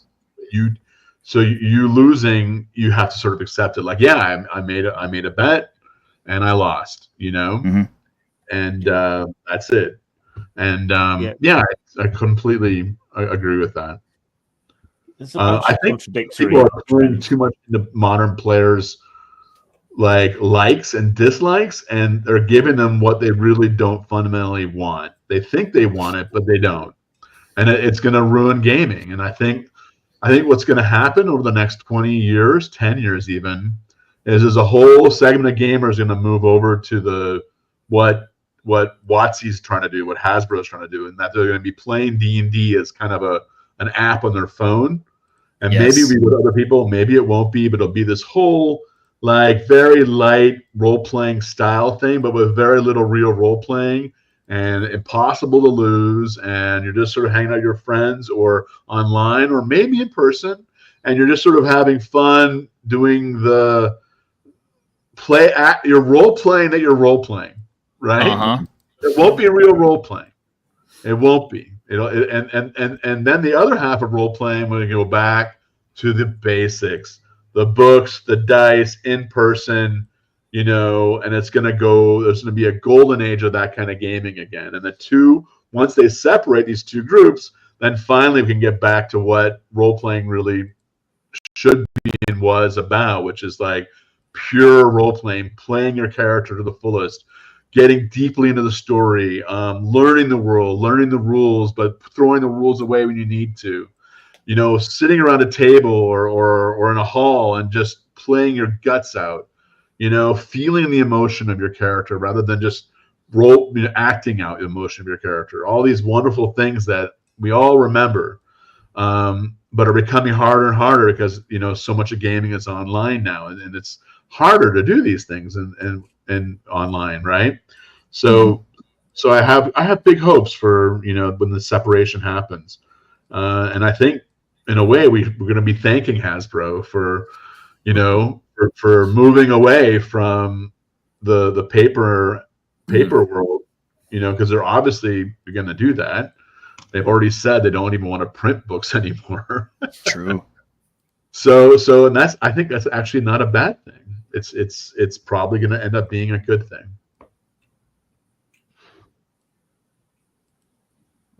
Grim, you look like you wanted to say something. I had a couple of things I want to say earlier in the conversation, but they're no longer relevant. He's pretty good about answering everything, isn't he? Yes. I was just saying recently, I did a thing sort of reviewing the rise of boutique RPG products. Yeah. And I mentioned the idea that just having a physical book might be seen as a sort of boutique item in the not too distant future. Because if Wizards does go completely digital, which probably not this edition, maybe the next one, if they keep it that long, that's when that will happen. Yeah. I mean, I still think role players like to read, and if you like to read, you like books. But how long will that last? Like my kids like books, sort of. Yeah. But I'll often catch my older ones just saying, "Yeah, it's just easier to read stuff on my iPad." So it's hard to say. I think definitely people want to read maybe a little less. So I think a lot of people writing the books are making a mistake by having so many words. And what we try to do is that every page has a headline, and it's its own individual idea or rule. So it's very modular. Each page is no more than 200, max 300 words, often 100 words. So it's just very easy to read. You could sit down, read a page, boom, you're done. It's all there. And it's actually very hard because you have to really condense your ideas down and really explain them very, very simply. But I think the age where you could have these big, long books that are just cool because there's so many words and you can explain the same idea 5 different times in 5 different paragraphs. Like, no one has time for that anymore, right? And I love big books. I love reading. For me, there's nothing. It's a joyous act to read. It's so relaxing. But even I am like, if I have to get another RPG that's like D&D, wow. Like some of those books are just so big. I can barely skim them. I don't want to read them, right? So I think there's going to be a movement away where you still have books. They're just going to be a lot easier to read, a lot more art, a lot more beautiful. And just like the same way coffee table books, art books, are this thing to enjoy, but not necessarily read. Like, who reads the introduction to an art book? Right? True. Maybe in my life I've never read, and I love coffee table books, but I don't read the introductions. I don't really read the words. And I think role-playing books may turn into that. It's sort of, you do read the book words when you need to, but really it's a sort of an artistic thing to enjoy it. And that's expensive to do, though. Like Morkborg is like that. It's kind of it's a fun game to just sort of inhale. Yeah, I don't think much of Morkborg, to be honest. And I own a copy of it. To me, I like it, but I think it's too skimmed down. Yeah, right. Like we try to do in Fang Night, where it is D20, just really, really narrow it down. But there's enough like bits and pieces that is still a full game system, and you can do all the things you want to do, and you can do that wonderful thing that a lot of us old school, a lot of gamers like to do, is like you can kind of fidget with all the different mechanics and kind of make the character you want or do the thing you want, because there's enough levers and dials. Like, you can do fun stuff with mechanics, right?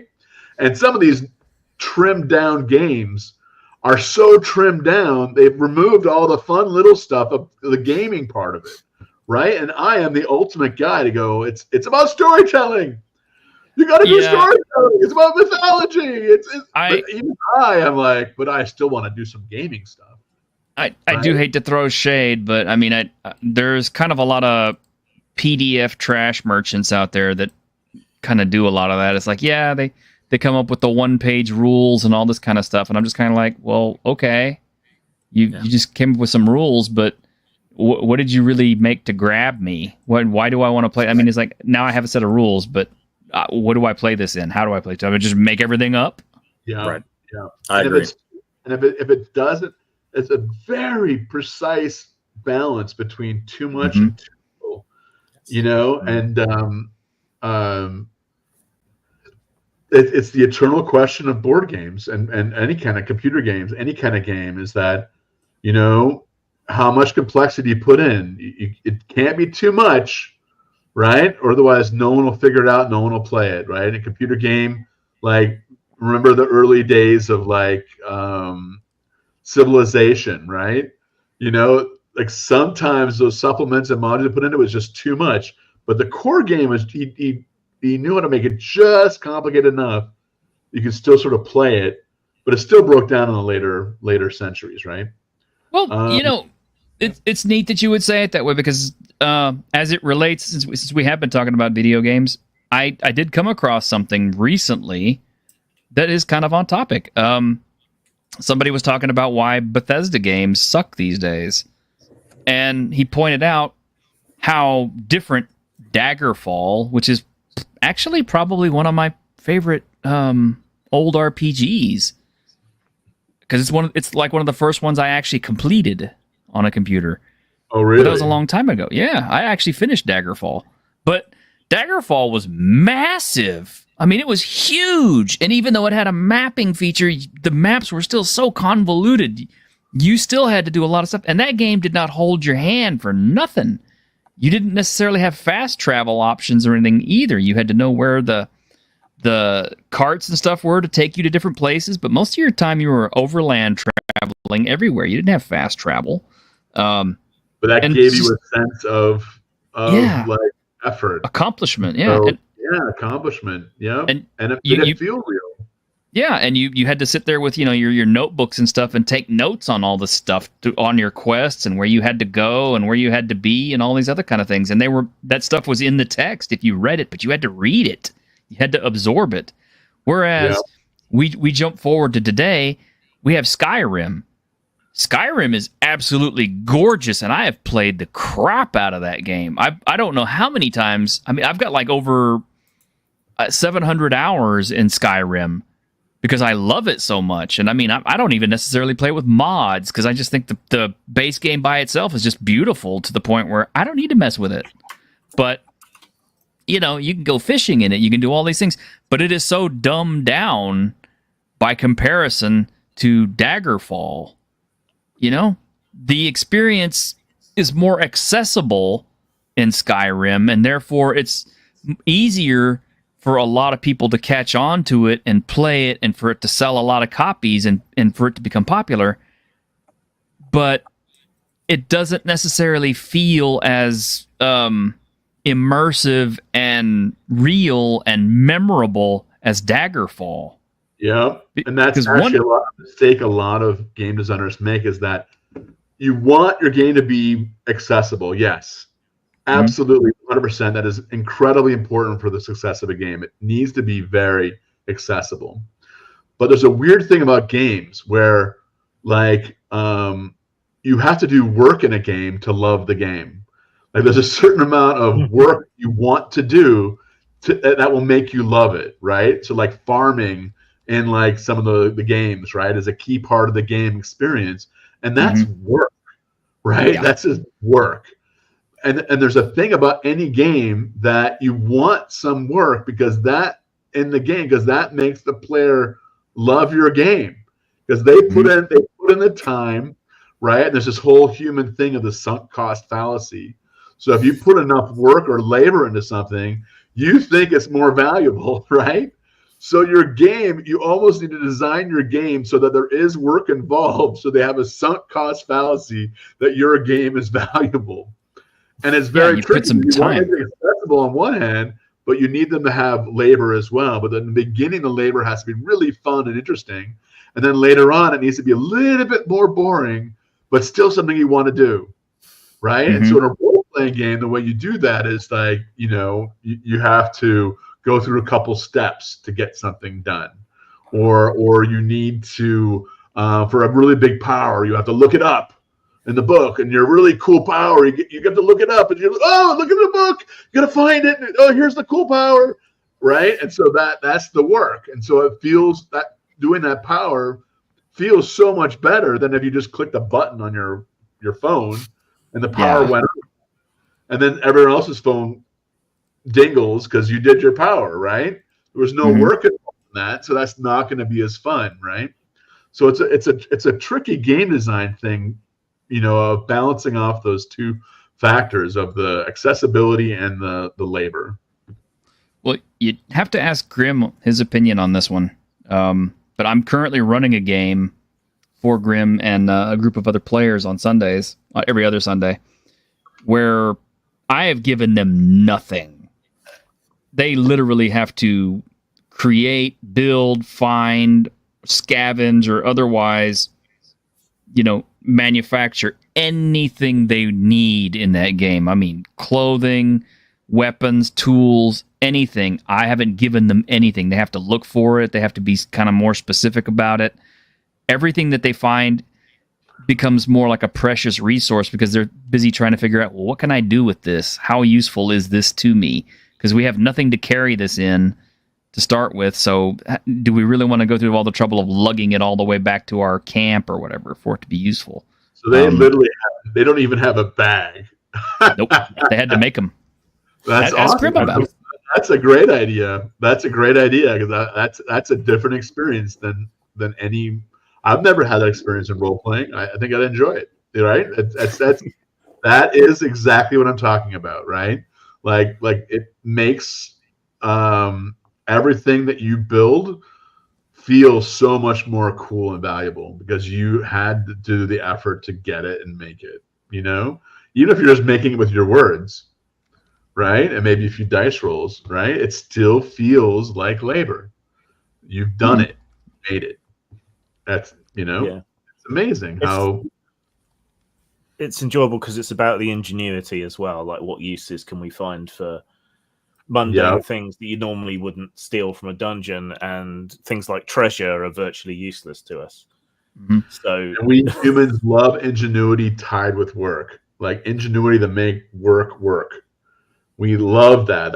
That's built into our DNA. How much we love that shit, right? Because we've been building stuff for tens of thousands of years now.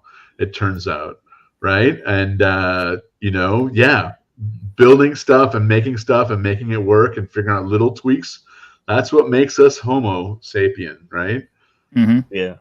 So like all the gold coins we found, all we're doing is that's got a low enough melting temperature that we can melt it over a good strong fire, and then casting it into cups and bowls and things. Yeah, they're eating out of gold bowls and stuff because they have nowhere to trade it. Gold is actually safe, unlike lead. It's perfectly safe to drink out of. So,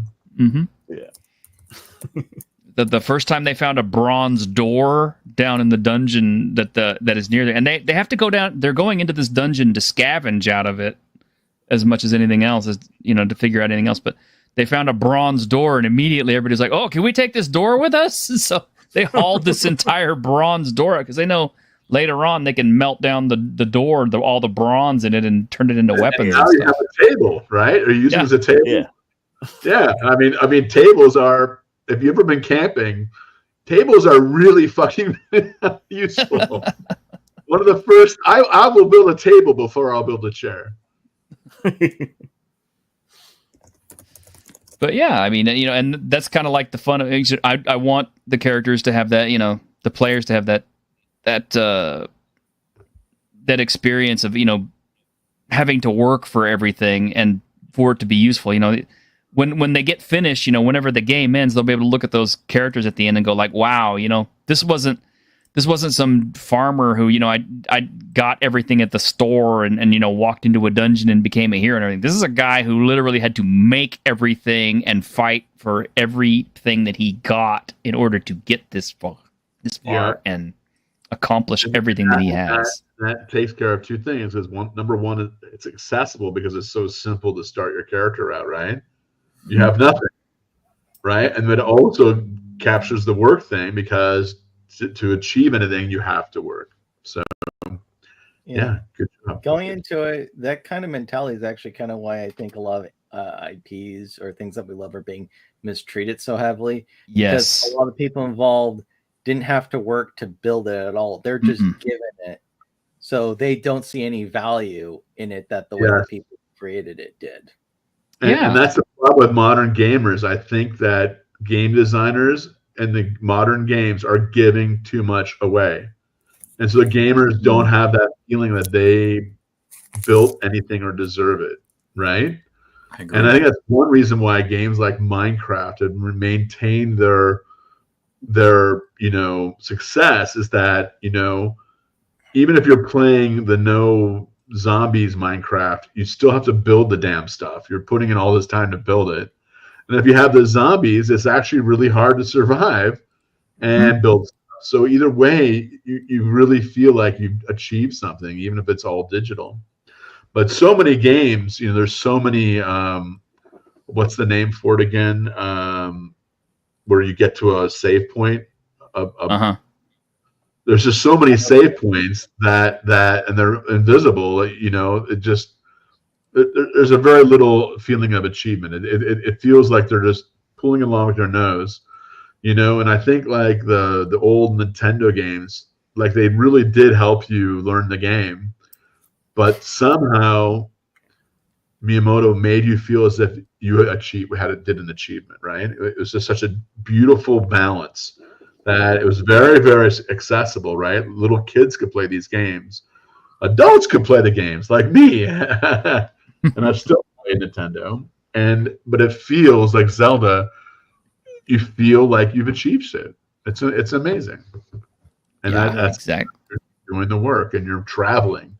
You actually have to travel, you know? Now, at some point, you get teleport, sure, but you do a lot of traveling.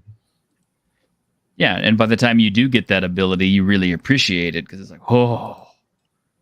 Yeah. Oh, I don't have to. I mean, I had a horse, but still, just riding across Hyrule on that horse took forever. Mm-hmm. You know? That's like those Dark Souls games. I almost never fast travel in games. I prefer to trek across the landscape. I don't know why. It's just, it becomes meditative. It's very meditative, yeah. I kind of like how they do it in, what is it, The Witcher or Cyberpunk, where you can't fast travel at will. You have to go to a fast travel point, and then you can only go to other fast travel points. So you still have the whole thing of having to go, but it doesn't actually take you like 40 minutes to get past to the other side of the city, but it still takes your time. It still takes time. Yeah, and it still gives you some feeling of effort and travel. And, I'll maintain that feeling like you put in effort and creativity and figure things out is the whole point of a game. It's why we get satisfaction out of games. And I just think so many game designers don't seem to realize like that is what makes it fun. And I think they just sort of want to give players what they want, what players think they want. And it's not satisfying. It's not going to work.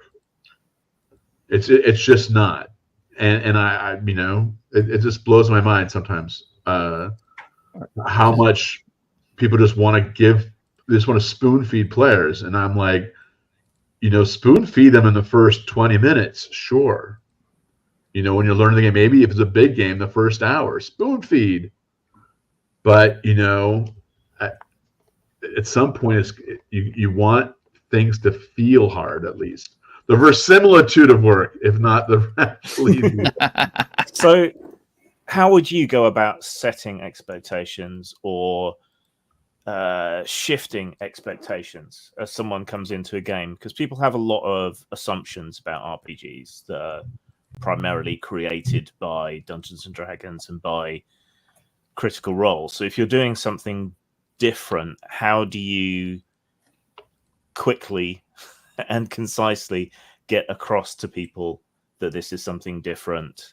That's tricky. Well, I think I'll use the example of Fang Night, right? Since that's what I'm working on last week. That we get across the idea that it's different because each page is its own rule. So it's very clear it's a modular rule system. And because each page is a separate rule or setting idea, then you quickly kind of go, oh, okay, it's like this modular thing and I can mix and match, and it already feels differently. And then also do the Nintendo thing where like the first 40 pages are just modular explaining the Fang Knights and the world the Fang Knights live in. And then we have 30 pages of character creation and how to create a character, but no rules yet, right? And then we have 20 pages of basically bloodlines and explaining what bloodlines are. And then we have the world, and like 30 pages of the world. And so you're building up. Then we have the rules of the game. And so just like Nintendo sort of builds you up and you learn it step by step as you go through the book. And of course, no one actually uses the book in linear order, but people do tend to roughly, not really, but sort of, go through it from the beginning to the end a little bit, at least. Then you can kind of pull them in, and stage by stage, they're kind of learning the things, and you sort of compound it. And that's sort of, and sort of you teach them one rule, like the basic dice system, and then you start adding on to that and then you sort of repeat yourself, right? I think that's another thing a lot of role-playing games do is they don't repeat themselves enough. And people always criticize, why do you always say the rule twice? And I go, well, because people will often miss the first time, and it's good to repeat the rule a couple times, especially core rules, so they remember it, and so you can go into it. And then so by the end of the book, the pages with the most text are in the back, right? And so that's where you get more and more dense. The beginning pages are very loose, and that encourages them, by the way, to read the first pages first and the last pages last, because people just tend to avoid the pages with the more text, right? True. So the 300-word pages are all in the back, and the 100-page words are all in the front. And so game design. It's game design is all about, I think, the psychology of your player. You have to completely, and that's another thing I learned from Miyamoto at a very young age, is that you have to understand how your player's thinking and where they're going to go wrong, and find ways to guide them without making it feel like you're guiding them, and make them feel free, but still kind of like find ways to sort of, pull them in. And you have to understand how they think so you can understand where they're going to be confused. And it's very, very hard. But if you do it right, you've created this magical game. And we all know these magical games because our favorite games are these magical games, right? Where it sort of worked magically, And the first role-playing game that happened for me was Call of Cthulhu, and then Pendragon, where it just sort of the modern Call of Cthulhu I think is way too complicated, but the one I played originally was just so good because it had just enough moving pieces to work, but it was actually really simple. I think that Pendragon is a really good system, and it's very underutilized. Oh, it's one of Mark's favorites, right? It was his masterpiece, and I'm really trying to make Fang Night for me what Pendragon was for him, and it was his masterpiece. It was the distillation of the D100 system, even though it uses D20. It's used in the same way as the D100 system, which is the Call of Cthulhu RuneQuest system. And it was just the perfect, most elegant, most beautiful expression of that game system you could possibly imagine. So elegant. And I'm trying to do the same thing with the D20 system, like the D&D type system, but bring in all the elegant stuff I had done in Vampire in the World of Darkness. We have, instead of dots, we have a character sheet full of diamonds. But it just happens. You add your ability plus your skill. You add those together and add it to a D20 roll, and hey, it gives you the exact same range as a D&D bonus and proficiency bonus does. Right? It's the same. It just so happens. So and the reason I use that, by the way, is that's another trick. Is that if you use anything but the D&D D20 system now, or D20 adjacent system, 90% of role players will be like, oh, I don't get this. I don't know what's going on. But if you make it as roughly familiar, right, then that one player goes, oh, I won't play anything but a D20. That one player can stop an entire group from playing, and that does happen. It absolutely happens. You've taken that off the table, and you make it so they can play the game. And honestly, in the end, it doesn't matter what the core mechanics are, as long as they basically work, it doesn't really matter. And so why not, make it as easy for a group to play your game as possible. And I think when you get down to the nitty-gritty of our system, it is beautiful and it's elegant and it's completely different. But the first 3/4 of the way through, it reads and feels just like any D20 game, right? It's only when you get right down to it you realize, oh, okay, so armor actually blocks damage rolls, not to hit. Right? I like that. Like not just it makes it so that a dagger, because on a D you have a D4 for a dagger, right? But if you roll the highest possible amount on your dice, it can slip through any armor. So the great thing about daggers is they're great against plate armor, because if you roll 3d4, you have 4 chances to get through their plate armor and get a hit in, right? And that's exactly what they would use these specialized daggers for, to slip in the cracks of plate armor and stab people, right? That's why you see these pictures of people in plate armor fighting each other with daggers, because they're looking for the hole. And so this system it captures that truth, but you don't need specialized rules. It just does it automatically, and I love rule systems like that. So question with that, do you actually have it where you actually hit attacks away with the weapons, like what happens in actual combat, instead of just the weapon being, the thing you use for damaging people? The weapons have the different dice, and they don't have a to hit bonus or anything, but many weapons do have a specialized rule in certain circumstances, so they can do unique things with many of the weapons. So it has some unique features, but I couldn't go too far because it would slow it down. So I think damage dice is enough where it's unique enough that you will pick a different weapon for a different situation, and you'll actually switch out your weapons, right? Like in our playtesting, people literally, like in D&D, in a lot of games, people just use the same weapon every turn, right?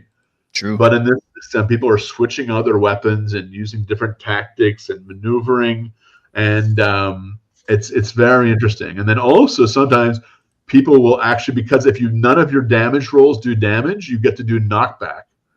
And if someone has 2 knockbacks against them in one turn, they're knocked down. And if they have 3 knockbacks against them from 3 different attackers, it's a knockout.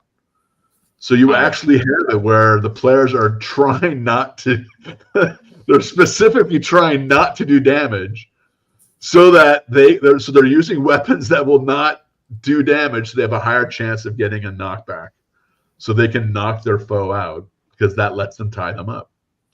And it's hilarious. See, this is really cool. I love these mechanics. Yeah. I'm quite, obviously, you can tell from my voice, I'm quite proud of it. Well, I mean, I've said this on more than one occasion. It's like most of the time you get a new game, the first thing players are going to do is when they look at the equipment chart is like, what weapon does the most damage? Okay, I'm taking that one. And that's pretty much all they do the entire game. It's just we just use that one weapon over and over and over. Yep.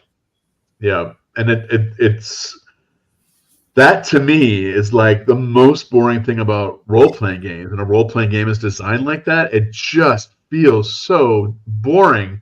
And you don't want too many rules, but if it just boils down to that one, inflection point, and it's just like, oh, the most damage, that's all that matters. That's the only thing that matters, the most damage. Then that's boring. It's a flawed game system, and I understand why that happens, because you need it simple enough to play. But if that was true in a board game, like there's only one character worth playing, right? Yeah. And then you would never, and only one magic item worth having or whatever. Then that would be a broken board game, and the board gamers would wreck that game. Right, like I'm a board gamer too. I read the Board Gamer News a lot, and that would never be acceptable. And it's just funny to me that like board games in the 70s and the 80s would have character sheets, like right, like they used to have board games with character sheets that you would fill out, and they were really, really complicated. And they have rules that were numbered, right? As there a game in the last 20 years that has numbered rules in a character sheet? No. Even the most complicated Euro game does not have a character sheet or numbered rules. The only one I know of, and it's one I play, is Kingdom Death Monster. And that's a huge puppy of a game. That's like a $400 game. But wow. But yeah, you do build individual characters. You do keep track of their sheets. And all their individual stats go up and down, and their characters get screwed up throughout the game by various things that happened to them. So that's absolutely an abnormality, right? And board games have become so fantastically popular because they have been able to take and distill down what the fun of a board game is, and they made it accessible to everyone. Yet they kept the work, right? You still got to set up your board game, right? There's a whole setup, right? Now, setup can't be too much, but if there's no setup, people don't like it, right? A board game with no setup is not as fun as a board game with at least a little bit of setup, right? It's fun to set it up, right? Yeah. And also in the game, there's a whole work thing. Like, let's just use a basic example, Catan, right? There's the work of getting the right cards, and then you build your stuff, and then the stuff lets you get more cards. And so you feel like there's this work of building your machine, right? And a lot of board games have this, and that's the satisfaction. And I think role-playing games need to learn a lot from board games, and just the simplicity, the modular rules, the building up of rules. The game basically teaches you the rules, so you can literally, a really good board game, you just start playing and you learn the rules as you go. Like, people all the time are like, can you just teach me the rules before we go? And I go, no, that's dumb. The modern board game, we just play it and you learn, and you're not going to win the first game more than likely, but you're going to learn the game. Let's just play the game and I'll teach you as we go. I don't want to sit here and give a lecture for 10 minutes or 20 minutes, God forbid. Right? Let's just play the game. And I think role-playing games need to have that same feature that board games have, of being, just something you can pick up and start playing. And it's simple, and you learn as you go, and you can ignore a bunch of stuff. You don't need to know how that works right now.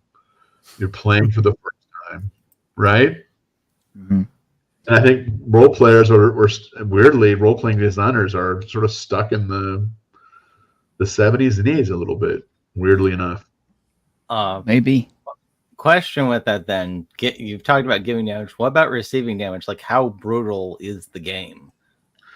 It's pretty brutal, but because you're playing vampires and Badlanders, a moat is what your soul is called, and Badlanders have a moat. The reason they're recruited is their moat is on their last life. This is a world in which people have reincarnation. And Badlanders are Metalborn or on their last life. And so because the moat knows you're on your last life, it clings on desperately to life. So it's very, very hard to kill a Badlander. And of course, it's very hard to kill a vampire. But even so, this system is so brutal, they can die. It's just they die much harder than a normal human would. Because of course, in real life, people fall in their kitchen, hit their head on the counter, and die. Right? True. People die quite easily. Also, some people can survive amazing stuff. There's people who've fallen out of a plane without a parachute and lived. Right? I mean, that has happened.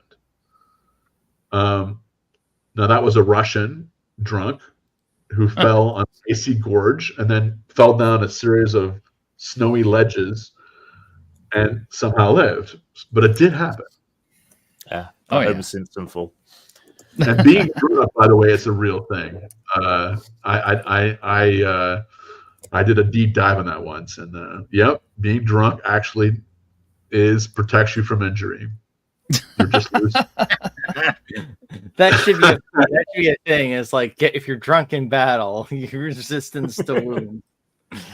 I forget if it was Conan or one of the other systems where after a battle, if you sat down and you took a drink, you could actually heal back some hit points from damage. But I think that was Mongoose Conan. Yeah, it was Mongoose Conan. But in Badlander, you can heal by eating ortho or somehow ingesting ortho, which is this uncanny captured in physical form. And the thing about ortho, though, is that it kind of spins your mind out a little bit. So it's like doing edibles or something. So you can only do it during a rest, because otherwise it's very bad for you, right? But it kind of relaxes you. It's like, so it's like having a glass of ale or something like that. So it's like, because I think that's a very human thing, right? Like after a battle, having drinking has been a thing to do after battle in most cultures, right? True. You know, that and pillaging and raping, I guess, right? I guess. You know, But, I mean, the history of war is truly, truly brutal, right? it is. It is definitely. And It's awful. Like once you sort of, I don't know if you guys ever listen to Hardcore History, but he makes that point over and over again that you can kind of become this military buff, that you're into military history, but once you start really looking at what happened, like, oh my gosh. well, I'm an actual historian, so I've definitely read a lot of historical documentation and books on what happens after and during battle and in culture and everything else. Yep. So I have some idea. The thing I was reading about is how the German character, the way we understand Germans today, is more than likely a result of the 30 Years' War. That it was so brutal and so many people killed, that their whole love of fear, of hard work, of keeping your head down, of not arguing in public, all these things were born out of this horrifying experience of such a huge percentage of the population dying because of war, that the modern German character was born of that experience. That, and I think I remember reading something about the 30 Years' War, is like some of the towns were starving so badly that there was not a cat or a dog to be found anywhere. Or a rat. Yeah. I had a friend who survived the siege of Sarajevo, and one time at a party, he stops me from talking and goes, Mark, you keep talking about how nuclear war, only cockroaches survive. You're full of shit, man. You're full of shit. You know what? I survived Sarajevo. You know how I survived? I eat the cockroach. Humans survive. Humans eat the cockroach. No cockroach, humans. And ever since then, I'm like, yeah, the last living thing on Earth will be a human. I'm convinced of it. Picking his teeth with the bones of the second to last living thing on Earth. True. I always heard it would be cockroaches and Keith Richards, who's snorting cockroaches. That's fantastic. Yeah. It's like when God came into existence, Keith Richards was already hanging out. No, he was already here, man. Seen those memes. Yeah, when he does die, it's gonna be such a weird thing, isn't it? It's like, is this a joke? This can't possibly be real. It's like he won't die; he'll just go home. Yeah, that'd be cool if that was in his will, that they can't announce him as being dead, that he left. I have to go now. My plant needs me. You wankers. Yeah. Well, actually, as a matter of fact, we have hit the 2-hour mark, so I figured this is probably a good time to start. Obviously, you're really jazzed up to talk about all this, and with that in mind, why don't we get you back on here in like a month or so and see what's going on, see how you made progress with the game, and talk about it some more. Making much more progress on it. We have an Abysma book we're working on once I finish up this, and that's going to be for any game system you use, and I think it's going to be a really great book. And we got Jason's Valazar, but that'd be great. Love to come. Yeah. Fun. Yeah, just let me know when is good for you, just like a couple of months down the road or so, and we'll get you back on, because clearly there's a lot to explore with your game, and I've really enjoyed shooting all the concepts and role playing stuff with you too, though. That's been a lot of fun. I had a great time too. Thanks for being such good interlocutors. Did I say that right? I think that. I think that's right. Interlocutor. Oh my God, we lost Jason. We went out to eat some cockroaches. Oh no, his laptop battery was dying. But I do want to mention one thing though. I still do play with a group of people who play vampires, and it's still fun to know that every once in a while we have one player in there who plays a Tremere, and he's always saying it's all Goratrix's fault. Every time he says it, he stopped. I think, I wonder if Martin mentioned that, or but he could get out of that. It's all Goratrix's fault. everything. But anyway. All right. Well, thank you all very much for hanging out with us today on The Week in Geek. Our guest today has been Mark Rein-Hagen. Very glad to have you on, man. And it's just, every time you come on, it's always such a fun show. And I learn a lot from you as much as anything else.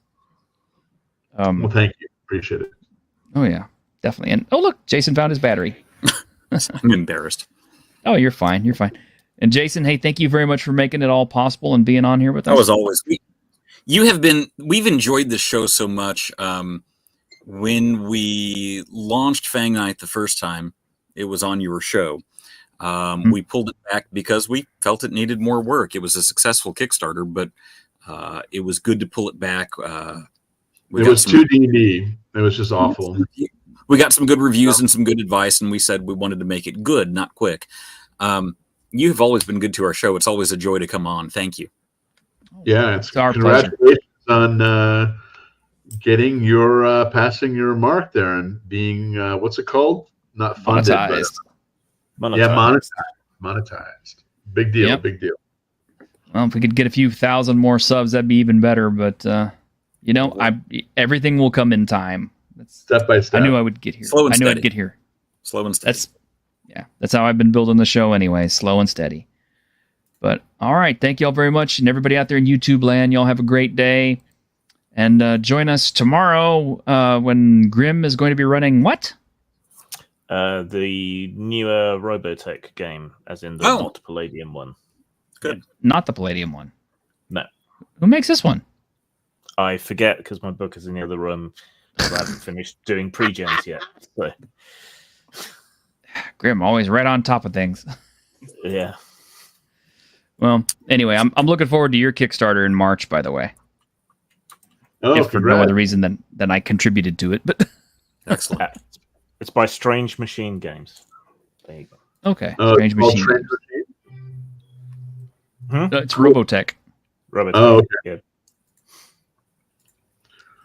Cool. Awesome. Well, we'll talk to you guys in a month or so then. Sounds good. All right. All right. Everybody out there in YouTube land, y'all take care. And join us tomorrow when we play a little bit of gaming with Grim. And don't forget to catch us on Tuesday with Tuesdays with Geeks. Until then.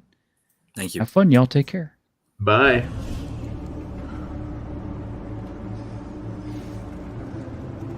On behalf of the staff of the Independent California Motel, I wish you all sweet dreams.